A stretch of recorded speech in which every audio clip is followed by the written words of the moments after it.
নমস্কার, কেমন আছেন সবাই? মাম্পি ঘরকন্যা ব্লগে সবাইকে জানাই আরও একবার অনেক অনেক স্বাগত। আমি মাম্পি আপনাদের সঙ্গে নিয়ে ভিডিওটি শুরু করলাম। আজ শনিবার, জগদ্ধাত্রী পুজোর ভিডিওগুলো একটু দেরিতে যাচ্ছে। দুদিন একটু ভিডিও দিতে পারিনি, কেননা দুদিন খুবই ব্যস্ত ছিলাম। যেহেতু এতদিন ঠাকুর দেখেছি, ঘুমের একটু ঘাটতি ছিল আর একটু ঘুমিয়েওছি, সেই জন্য দুদিন ভিডিও দিতে পারিনি। আজকে শনিবার, সন্ধেবেলায় সুকান্ত কতগুলো সিঙ্গারা নিয়ে এসেছে দেখুন। আমরা 4 জন মানুষ, 6টা সিঙ্গারা নিয়ে এসেছে। সোনা যেহেতু ঝাল সিঙ্গারা খায় না, সেই জন্য ওর জন্য মিষ্টি সিঙ্গারা নিয়ে এসেছে, আর আমাদের ঝাল সিঙ্গারা নিয়ে এসেছে। এদিকে জামা কাপড় সব বার করে নিয়েছি। এটা দুর্গাপুজোর সময় তো পরেনি, এই জগদ্ধাত্রীর জন্য তুলে রেখেছে এই জামাটা। ওদিকে সোনার ওই জামাটা, আর এখানে আমার শাড়ি বার করে রেখেছি। আর এই যে রেডি হব একে একে। মুখটুক ধুয়ে চলে এসেছি। এখন ঘড়িতে 10টা বেজে গেছে, 10টা 10 বাজে। এখন রেডি হব। আর খাওয়া দাওয়া হয়ে গেছে, সমস্ত কাজ করে নিয়েছি। কাজ বলতে রান্নাঘর পুরো ক্লিন করে নিয়েছি, বাসন মেজে নিয়েছি। যদি আসতে দেরি হয়ে যায়, সারা রাত ঠাকুর দেখে সকালবেলায় তার ইচ্ছা করবে না এই সমস্ত কাজ করতে। আর আমি তো প্রতিদিন করে রাখি, সেই জন্য করেও রেখেছি। সকালে যাতে কোনো অসুবিধা না হয়, তো সমস্ত কিছু গুছিয়ে নিয়েছি। আস্তে আস্তে আমি রেডি হব, আর আমার রেডি হতে একটু সময় লাগে, সেই জন্য আগে আমি রেডি হব, তারপরে ওরা রেডি হবে। আর ছেলেরা তো কখন থেকে বায়না করছে যে কখন ঠাকুর দেখতে যাব, কিন্তু সন্ধ্যা থেকে তো নো এন্ট্রি থাকে, তো সেই জন্য একটু ধীরে সুস্থে যাব। হেঁটে হেঁটে এত ঠাকুর দেখতে পারবো না, গাড়ি করেই যাব, তো সেই জন্য একটু দেরি করেই যাব।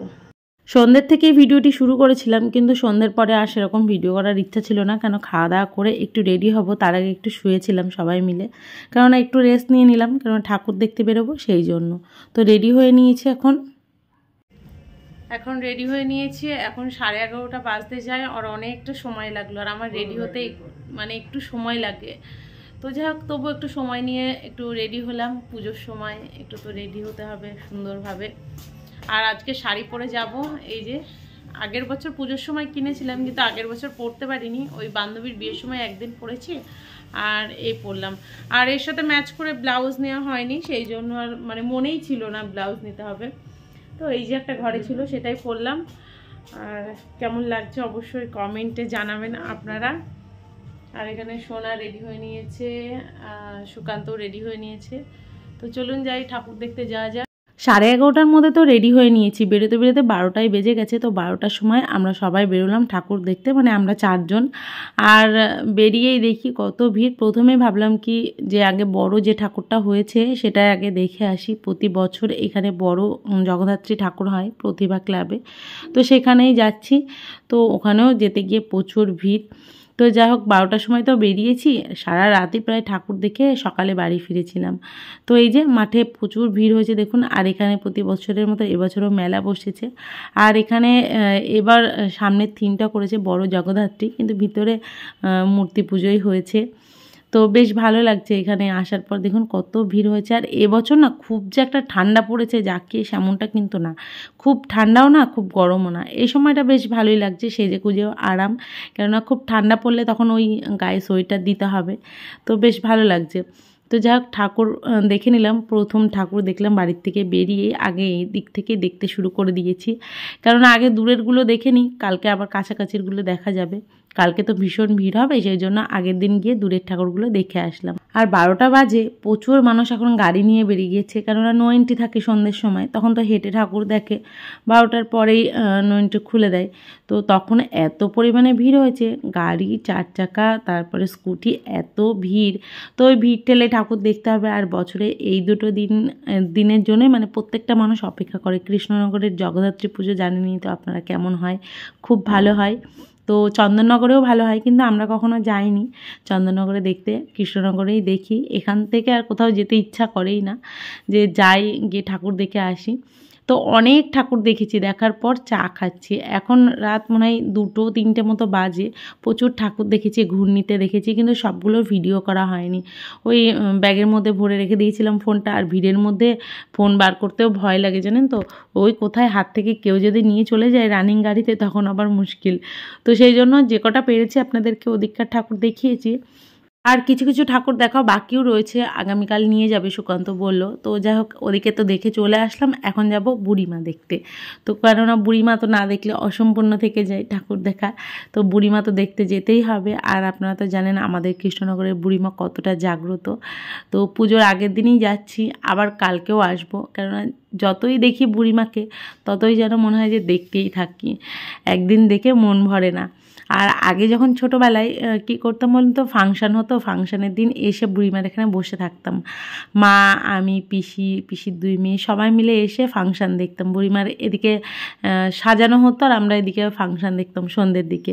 এখন সবাই বড় হয়ে গেছে, সবার বিয়ে হয়ে গেছে, সেই জন্য এসে আর সন্ধ্যেবেলায় ওই ফাংশান দেখা হয় না। আর বুড়িমার যে গয়না পরানো হয় সেগুলোও দেখা হয় না, কেননা সন্ধ্যেবেলায় বেরোলে কী হয় বলুন তো, সন্ধ্যেবেলায় বেরোলে রাত্রেবেলায় আর বেরোতে পারবো না। আর সন্ধ্যেবেলায় বেরোনোর সময় হয় না, বাবু আর সোনা যেহেতু হয়েছে। আর বিয়ের আগে সেটা তো একটা আলাদা ব্যাপার ছিল, তখন ছোট ছিলাম আর মায়ের সাথে আসতাম, বেশ ভালো ছিল দিনগুলো, জানেন তো। কত বায়না করতাম যে চলো মা, যেতেই হবে, ঠাকুর দেখতে রাতে যাব, কিন্তু এখন তো আমাকে নিয়ে যেতেই হবে। সেই সব দিনগুলো মানে খুব মিস করি, জানেন তো। এখন বাবু আর সোনা এরকমটা করে যে চলো মা চলো, কিন্তু ওই যে সন্ধ্যাবেলায় আর বেরোতে ইচ্ছা করে না, এরকমটা হয়, তাই না। ছোটোবেলায় কত স্মৃতি মনে পড়ে। তো যাই হোক, এদিকে দেখুন আমরা বুড়িমাকে দেখতে চলে এসেছি, আর মায়ের এদিকে সাজ তো কমপ্লিট হয়েই গেছে। তো এখন ওই যে পিছনের যে ইয়েটা দেয়া হচ্ছে, ওটার নাম আমি জানি না, তো ওই টুকটাক কাজগুলো বাকি রয়েছে সেগুলোই করছে। আর এদিকে প্রচুর ভিড় হয়েছে, সন্ধ্যাবেলা এদিকে ফাংশনও হয়েছে, এখন ভোর 3টে মতো বাজে। তো বুড়িমাকে দেখে তারপরে সামনের প্যান্ডেলগুলো দেখব যেগুলো রয়েছে, তো সেইগুলোই দেখতে চলেছি। যে এইগুলোও বেশ ভালো করেছে, দেখুন ওই যে খড় দিয়ে তৈরি করেছে, তো বেশ ভালো লাগছে। খড়ের বেশ ডুম লাইট দিয়ে খড়গুলো বেশ সুন্দর করে সাজিয়েছে। তো এক এক জায়গায় এক এক রকম থিম করেছে, বেশ সুন্দর হয়েছে। তো এদিকে ঠাকুরটাও বেশ ভালো হয়েছে, তো সাজটাও বেশ সুন্দর লাগছে। যে কটা পেরেছি আপনাদের সঙ্গে শেয়ার করেছি, কেননা প্রত্যেকটা ঠাকুর মানে দেখানো হয়নি, আমরাও নিজে দেখেছি আর আপনাদের জন্যও কিছু ভিডিও তুলে নিয়ে এসেছি। কেননা ওই প্রতিটা প্যান্ডেলে গিয়ে ঠাকুর যদি দেখায় বা প্যান্ডেল দেখায় তাহলে অনেক বড় ভিডিও হয়ে যাবে। তো যেগুলো আমার মনে হয়েছে সেগুলোই আপনাদের সাথে শেয়ার করলাম। আর যেহেতু বাবু আর সোনা রয়েছে, দুজনকে দুজনের হাত ধরতে হয়, মানে আমি একজনের হাত ধরি আর ওর পাপা একজনের হাত ধরে।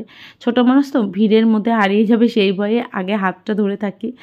তো প্রচণ্ড ভিড় সেই জন্য।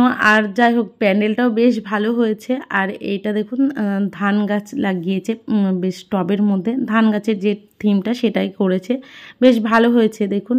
আর এদিকে বস্তার মধ্যে ধান যেহেতু সংরক্ষণ করে রাখা হয়, নিয়ে যাওয়া হয়, সেইগুলোই করেছে, দেখানোর চেষ্টা করেছে, বেশ ভালো লাগছে দেখতে। আর ওই যে ঝুড়ির মধ্যে ধান রেখে দিয়েছে, তো ভালো লাগছিল দেখতে। আর বেশ আলোকিত রয়েছে, আলো আলো বেশ ঝলমলে লাগছে। তো এদিকে আমরা চলে আসলাম, সুকান্ত আসলো না, বললো কি আমি যাব না, তোমরা যাও। মানে ভীষণই ভিড় হয়েছে বাইরে, তো ও গাড়ি রাখতে পারছিল না, সেই জন্য বললো কি তোমরা দেখে এসো, তুমি ভিডিও করে নিয়ে এসো, আমি দেখতে পাবো। তো এই দেখুন এই ঠাকুরটা বেশ দাঁড়ানো, বেশ ভালো হয়েছে। তারপরে চলে আসলাম গোলাপট্টিতে। গোলাপট্টির প্যান্ডেল প্রতি বছরই ভালো করে, তো এবছরেও খুব খারাপ করেনি, ভালোই হয়েছে। তো এবছর অন্যরকম থিম করেছে। তো এদিকেও দেখুন ওই যে বাঁশের যে চাটাই রয়েছে তা সেইটা দিয়েই প্যান্ডেলের থিমটা করেছে। আর এখানে বাবুকে বলেছিলাম একটা ছবি তুলে দিতে, ও আবার ভিডিও বানিয়ে দিয়েছে, তো তবুও ভিডিওটা আপনাদের সাথে শেয়ার করলাম। তো আমাদের দুজনকে কেমন লাগছে। আর সুকান্ত না অনেকটা মানে রোগা হয়ে গেছে, আগে ভীষণ মোটা ছিল, হঠাৎ করে রোগা হয়ে গেছে কেন বুঝতে পারছি না, শরীরটা খুব খারাপ হয়ে গেছে। তো এদিকে তারপরে এসেছি 3 ইঞ্চি দুর্গাবাড়ির এখানেও প্যান্ডেলটা খুব ভালো হয়েছে, এদিকে ফাংশন হচ্ছে। আর সারাদিন সেইভাবে কোনো রকম ভিডিও করিনি, কেননা রাতে যেহেতু ঠাকুর দেখতে যাব, সেই জন্য সারাদিন আর কি ভিডিও করব, তাহলে তো একঘেয়েমি থেকেই যায়। তো ভাবলাম কি রাতে যখন ঠাকুর দেখতে যাব সেই ভিডিওগুলোই আপনাদের সাথে শেয়ার করব। আর এই প্যান্ডেলটাও খুব সুন্দর করেছে, বেশ ভালো লাগছে, অনেকটা মানে লাইটিং দিয়েছে, তো সেই জন্য কালারিংয়ের জন্য ভিডিওটা ভালো বোঝা যাচ্ছে না, মানে সাদার ওপরে থিমটা করেছে, পুরো সাদা, বেশ ভালো সুন্দর লাগছিল খালি চোখে। তো ক্যামেরায় খুব একটা ভালো আসেনি। আর ঠাকুরটা বেশ ভালো হয়েছে, ঠাকুরের যে মানে চারিদিকের যে থিমটা, ঠাকুরের যে কি বলবো সাজটা সেটা বেশ ভালো হয়েছে। চারিদিকে দেখুন এই যে পুতুলগুলো না ঘুরছে, বেশ ভালো লাগছে দেখতে। আমি না প্রথমে খেয়াল করিনি, পরে দেখছি ঠাকুরগুলো সব ঘুরছে, ঠাকুরের যে পাশে পুতুলগুলো সব ঘুরছে। তো প্রত্যেকটা ঘুরছে গোল গোল হয়ে, আপনারা খেয়াল করে দেখতে পারেন এখন প্রত্যেকটা ঘুরছে, বেশ ভালো লাগছে। তো বাবু আসনার এখানে একটা ছবি তুললাম আর একটা ভিডিও করে নিয়েছি। তো কেমন হয়েছে ভিডিওগুলো অবশ্যই কমেন্টে জানাবেন, আর ঠাকুরগুলো কেমন হয়েছে সেটাও জানাবেন। প্যান্ডেলগুলো তো অবশ্যই কমেন্টে আপনারা জানিয়েই যাবেন। আর চলে এসেছি মেজমা দেখতে, আর মেজমার এখানেও মেজমাকেও বেশ ভালো লাগছে। মেজমার এখানে বেশ সিলিংটা একটু ছোট, তো সেই জন্য একটু বেটো বেটো লাগছে, কিন্তু বেশ বড়ই ঠাকুর হয় মেজমার এখানে। তারপরে এসেছি কলেজ স্ট্রিটে অন্য একটা মানে বারোয়ারিতে, তো এখানেও বেশ ভালো হয়েছে। আর এখানে না ফাংশান চলছিল, কিছুক্ষণ দাঁড়িয়েছিলাম, ভোর ভোর হয়ে এসেছিলো। এখানে ফাংশান দেখার পর তারপরে ছোটো মার ওখানে যাব দেখতে। তো ছোটো মা দেখতে চলে এসেছি, আর ছোটো মার এখানে তো আসবই। বুড়িমা আর ছোটো মা দেখতে অবশ্যই যাই, কেননা বুড়িমাকেও দেখতে যাই, ছোটো মাকেও দেখতে যাই।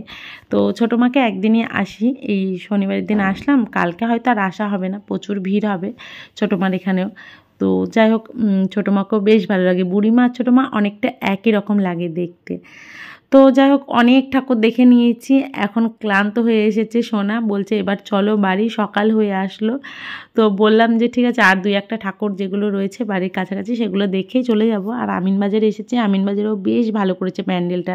আপনাদের প্যান্ডেলগুলো কেমন লাগলো তো সেটা তো অবশ্যই জানাবেন। আর ভিডিও 2 দিন দিতে পারিনি, সেই জন্য একটু খারাপ লাগছিল, তবুও একটু ঘুমিয়েছি এই 2 দিন, কেননা খুবই ঘুমের ঘাটতি হয়েছিল, তো সেই জন্য একটু ঘুমিয়েছিলাম।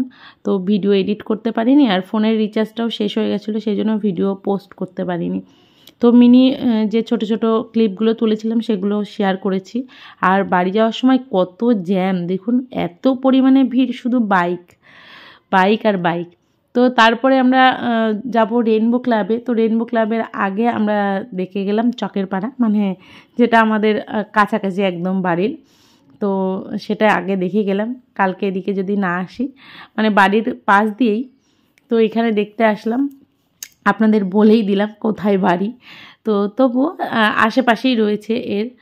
তো এদিকে আমি ভিতরে আর ঢুকলাম না, তারপরে চলে গেলাম রেইনবো ক্লাবে। রেইনবো ক্লাবেও এবছর বেশ ভালো হয়েছে প্যান্ডেলটা, আর লাইটিংয়ের জন্য আরও ভালো লাগছে। তো এখানে ঠাকুর দেখে সোজা বাড়ি চলে গেছি, আর ঠাকুর দেখিনি, অনেকটা মানে ভোর হয়ে এসেছে। তো আসার আগে একটা করে এগরোল খেয়েছি, খুব খিদে পেয়েছিল অনেকটা, যেহেতু রাত হয়ে গেছিলো, খেয়ে বেরিয়েছিলাম। তো যাই হোক, খাওয়া দাওয়া করে বাড়ির দিকে রওনা দিয়েছি। আর বেশি বড় ভিডিও করিনি, আজকে এইটুকুই থাকছে। দেখা হচ্ছে পরের ভিডিও। সবাই ভালো থাকবেন, সুস্থ থাকবেন। ভিডিওটা কেমন লাগলো অবশ্যই একটা লাইক, কমেন্ট, শেয়ার করে জানিয়ে যাবেন। আজকের মতো টাটা।